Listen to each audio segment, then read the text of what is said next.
उत्तर पूर्व के राज्यों की बाढ़ और बारिश से उत्तर पूर्व के राज्यों का हाल इस वक्त बुरा है। सिक्किम में लैंडस्लाइड के बाद अलग अलग जगहों में सैकड़ों सैलानी इस वक्त फंसे हुए हैं।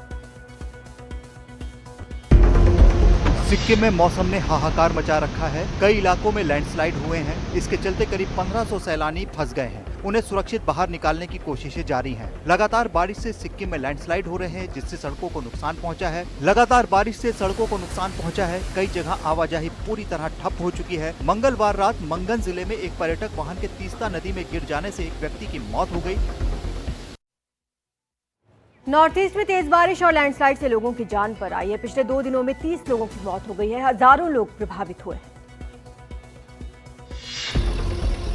गुवाहाटी में 24 घंटे में 111 mm बारिश रिकॉर्ड हुई। 1958 के बाद एक दिन में ये सबसे ज्यादा थी। असम के 12 जिलों के करीब 60,000 लोग बाढ़ से प्रभावित हुए हैं। ब्रह्मपुत्र समेत ज्यादातर नदियां उफान पर हैं। मौसम विभाग ने असम के लिए रेड और ऑरेंज अलर्ट जारी किया है, जबकि बाकी राज्यों के लिए ऑरेंज और येलो अलर्ट है। 2 दिनों में करीब 30 लोगों की जान जा चुकी है। और वहीं मेघालय में भी बारिश के चलते खासा नुकसान हुआ है। नेशनल हाईवे का एक बड़ा हिस्सा टूट गया है। गुवाहाटी से मेघालय के तुरा शहर को जोड़ने वाले NH17 में जगह जगह सड़क टूट गई है। बारिश इतनी तेज हुई कि वो सड़क के हिस्से को ही बहा ले गई। बोको और सायगांव के बीच सड़क को इतना नुकसान पहुंचा कि फिलहाल गुवाहाटी से तुरा का रोड कनेक्शन कट गया है। सबसे ज्यादा नुकसान शिग्रा रिजर्व फॉरेस्ट के पास हुआ है। गाड़ियों की आवाजाही रुकी है। मणिपुर के कुछ इलाकों में फ्लैश फ्लड आए। सैकड़ों लोगों का रेस्क्यू किया गया है।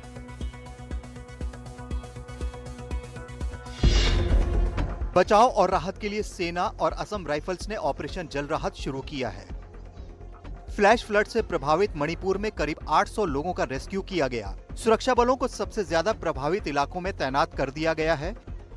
इम्फाल ईस्ट और इम्फाल वेस्ट जिले सबसे ज्यादा प्रभावित इलाके बताए जा रहे हैं। लोगों को बाढ़ प्रभावित इलाकों से बाहर निकाला जा रहा है। और अब खबर जो है मुंबई से, जहां देर रात एक शोरूम में भीषण आग लग गई। आग को बुझाने के लिए फायर ब्रिगेड की एक बड़ी टीम यहां पर पहुंची। काफी मशक्कत के बाद आग पर काबू पाया जा सका। आग कितनी तेज थी, ये तस्वीरें देखकर अंदाजा लगाया जा सकता है।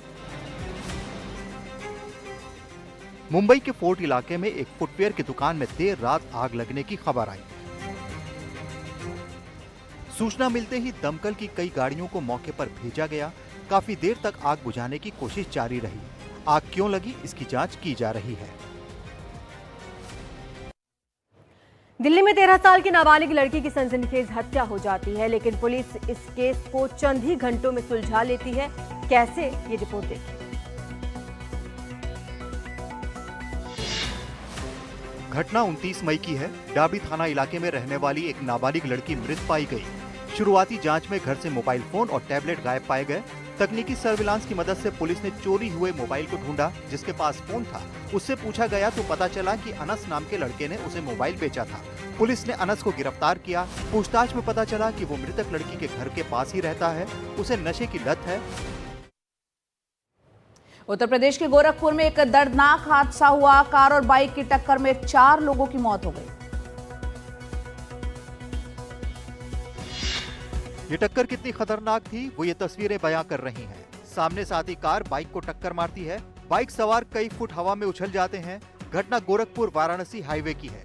बताया जा रहा है कि चारों दोस्त एक ही बाइक से अपने घर जा रहे थे, तभी कार ने टक्कर मार दी। हादसे में 4 की मौत हो गई। कार चालक की पुलिस तलाश कर रही है।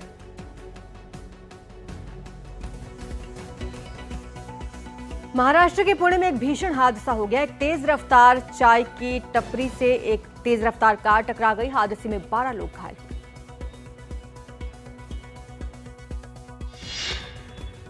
यह हादसा पुणे में सदाशिव पेठ में भावे हाई स्कूल के पास हुआ। तेज रफ्तार से आ रही कार अचानक आउट ऑफ कंट्रोल हो गई।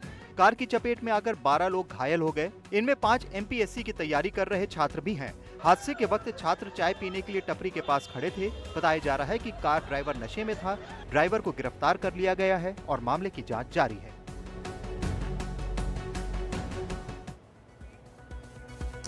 आवारा कुत्तों का आतंक जो है रुकने का नाम नहीं ले रहा है। एमपी की राजधानी भोपाल में आवारा कुत्तों की वजह से 2 लोगों की जान चली है। सीसीटीवी की ये तस्वीरें देखकर आप समझ सकते हैं कि कैसे ये दोनों लड़के बस बाल बचे। दोनों स्कूटर पर सवार होकर जा रहे थे। अचानक एक आवारा कुत्ते ने इन पर हमला कर दिया। स्कूटर का बैलेंस बिगड़ गया और स्कूटर पहले एक बाइक से टकराया, फिर एक गाड़ी से टकरा गया। दोनों युवकों को गंभीर चोट आई। ये घटना शहर के मोती मस्जिद इलाके की है। दोनों युवक स्टेडियम जा रहे थे।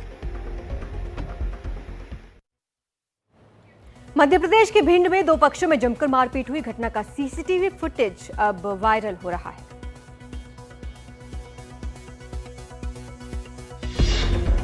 तस्वीरें देखिए कैसे लोग आपस में भिड़े हुए हैं। बीच सड़क पर ही महाभारत चालू हो गई। बताया जा रहा है कि ये विवाद रानी अहिल्याबाई होलकर की जयंती पर बाइक रैली निकालने के दौरान हुआ। युवकों ने एक दूसरे पर लात घूंसे और बाइक में लगे झंडों से मारा। बताया जा रहा है कि बाइक रैली की वजह से जाम लग गया, जिसमें एक युवक की बाइक फंस गई। उसे निकालने को लेकर बहस हुई और इसने मारपीट का रूप ले लिया। पुलिस ने हालात शांत कराए। मध्य प्रदेश के ग्वालियर में बाइक छूने पर इतना विवाद हुआ कि फायरिंग यहां शुरू हो गई और इस घटना का सीसीटीवी फुटेज सामने आया है। तस्वीरें देखिए कैसे खुलेआम फायरिंग हो रही है। ये घटना ग्वालियर की न्यू विजय विहार कॉलोनी की है। बताया जा रहा है कि बदमाशों ने सिर्फ इस बात पर फायरिंग शुरू कर दी कि उनकी बाइक को किसी ने छू लिया था। इससे इलाके में दहशत फैल गई। घटना का सीसीटीवी फुटेज भी सामने आया है। पीड़ितों ने फायरिंग के फुटेज भी थाने पर पुलिस को थमाए। फिलहाल आरोपियों के खिलाफ एफआईआर दर्ज की गई है। खबर बिहार के मधुबनी से, जहां पर जिला अदालत ने एक नाबालिग लड़की के साथ दुष्कर्म और हत्या के मामले में 2 लोगों को दोषी करार दिया, मौत की सजा सुनाई।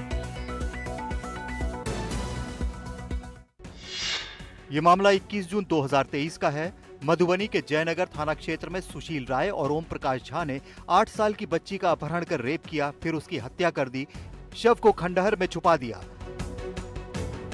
अदालत ने इस मामले को बहुत गंभीर माना। दोनों दोषियों को सजाए मौत दी है और दोनों पर 1,20,000 का जुर्माना भी लगाया है।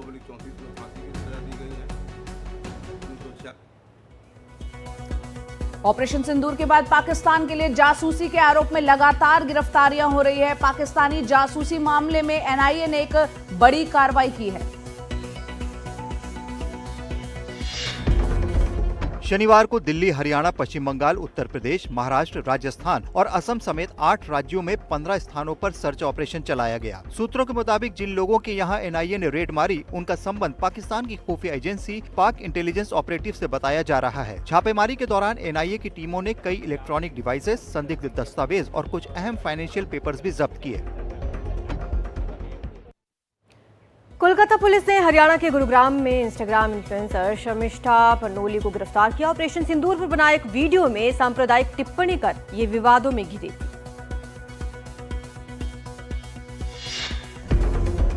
कोलकाता पुलिस ने 22 साल की इंस्टाग्राम इन्फ्लुएंसर शर्मिष्ठा पनोली को गुरुग्राम से गिरफ्तार किया है। आरोप है कि शर्मिष्ठा ने सांप्रदायिक टिप्पणियों वाला एक वीडियो अपलोड किया था। गिरफ्तारी के बाद कोलकाता पुलिस उसे ट्रांजिट रिमांड पर कोलकाता ले गई और कोर्ट में पेश किया। कोर्ट ने शर्मिष्ठा पनोली को 13 जून तक न्यायिक हिरासत में भेज दिया है।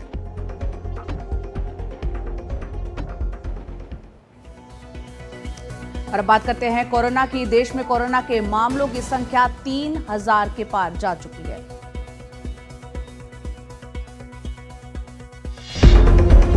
केंद्रीय स्वास्थ्य मंत्रालय के आंकड़ों के मुताबिक 31 मई तक कोरोना के 3,395 मामले एक्टिव थे। इनमें केरल में सबसे अधिक 1,336, महाराष्ट्र में 467, दिल्ली में 375, गुजरात में 265, कर्नाटक में 234, पश्चिम बंगाल में 205, तमिलनाडु में 185, उत्तर प्रदेश में 117, राजस्थान में 60 मामले सामने आए हैं। यूपी के टॉप माफियाओं की लिस्ट में शामिल सुधीर सिंह पर पुलिस का शिकंजा कसा गया है। उसकी गिरफ्तारी के लिए गोरखपुर पुलिस और एसओजी टीम अब ताबड़तोड़ छापेमारी और दबिश दे रही है।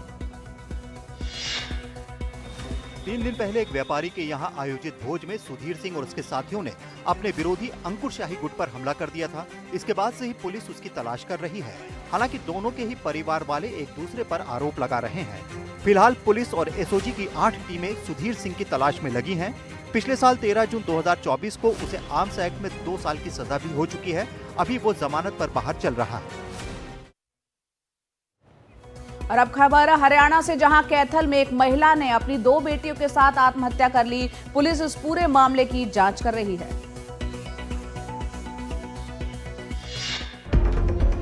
हरियाणा के कैथल में शनिवार को एक महिला ने 2 बेटियों के साथ आत्महत्या कर ली। तीनों ने सुबह घर में कीटनाशक दवाई पी ली थी। घटना पुंडरी के बाकल गांव की है। सूचना मिलते ही पुलिस मौके पर पहुंची और तीनों के शव कब्जे में लेकर पोस्टमार्टम के लिए सिविल अस्पताल में भेज दिए। पुलिस का कहना है कि एफएसएल की टीम को सल्फास के पाउच मिले हैं। तीनों ने ये कदम क्यों उठाया, इसकी जांच की जा रही है।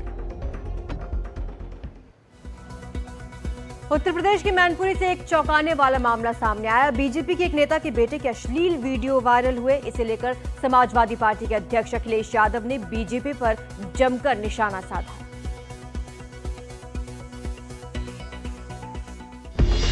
यूपी के मैनपुरी में बीजेपी के नेता के बेटे के अश्लील वीडियो का मामला तूल पकड़ता जा रहा है। बताया जा रहा है कि 1-2 नहीं बल्कि 130 वीडियो हैं। समाजवादी पार्टी अध्यक्ष अखिलेश यादव ने एक्स पर पोस्ट किया है कि खुलासा बीजेपी के अपने ही घर से हुआ है। इस मामले में राज्य के पर्यटन और सांस्कृतिक मंत्री ठाकुर जयवीर सिंह ने सफाई दी है कि आरोपी की मां पहले ही बीजेपी से बाहर की जा चुकी है।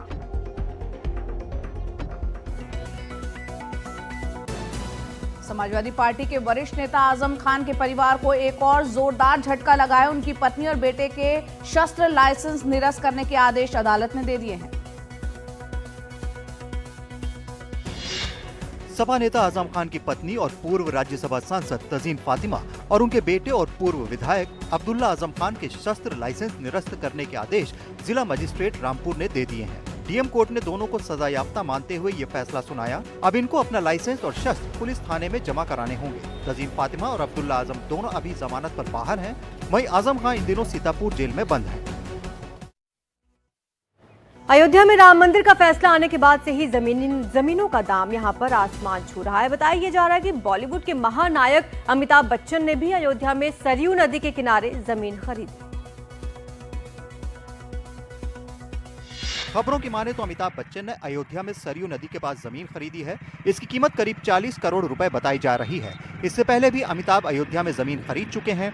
दरअसल सुप्रीम कोर्ट का जैसे ही राम मंदिर के पक्ष में फैसला आया, वैसे ही यहाँ के आसपास जमीन के भाव तेजी से बढ़ने लगे। पिछले कुछ साल में ही जमीनों के भाव 50 गुना तक बढ़ गए हैं। यहाँ देश भर के बड़े बड़े बिल्डर्स और नामी हस्तियां जमीन खरीदना चाह रही हैं।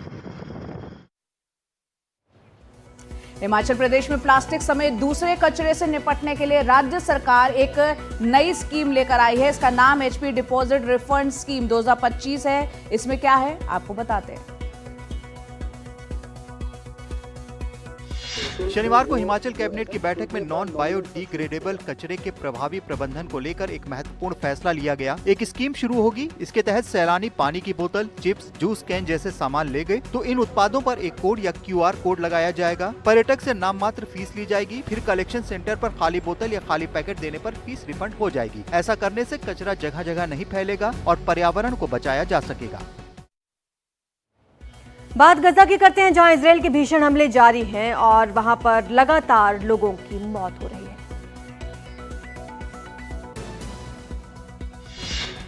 तस्वीरें शनिवार शाम की हैं। गाजा पट्टी में एक भीषण धमाका हुआ जिसकी चमक दूर तक देखी गई। ये तस्वीरें दक्षिण इजराइल की ओर लगे कैमरे में कैद हुई। ये धमाका कैसे हुआ इसका सही पता नहीं लग पाया है, लेकिन माना जा रहा है कि ये किसी इजरायली कार्रवाई का नतीजा हो सकता है, क्योंकि इस क्षेत्र में इजराइल की सैन्य कार्रवाई लगातार जारी है। गाजा की हेल्थ मिनिस्ट्री का दावा है कि पिछले 24 घंटे में 60 लोग मारे गए हैं। और बात कर लेते हैं थाईलैंड की ओपल सुचाता चुआंगश्री की, जिन्होंने मिस वर्ल्ड 2025 का खिताब हासिल कर लिया है और इस साल फिनाले हैदराबाद के हाईटेक एग्जीबिशन सेंटर में हुआ।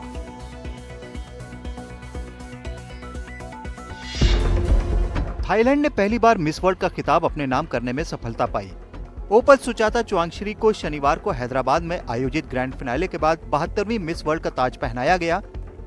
मिस वर्ल्ड 2024 रही क्रिस्टीना पिस्कोवा ने अपना ताज ओपल सुचाता को पहनाया।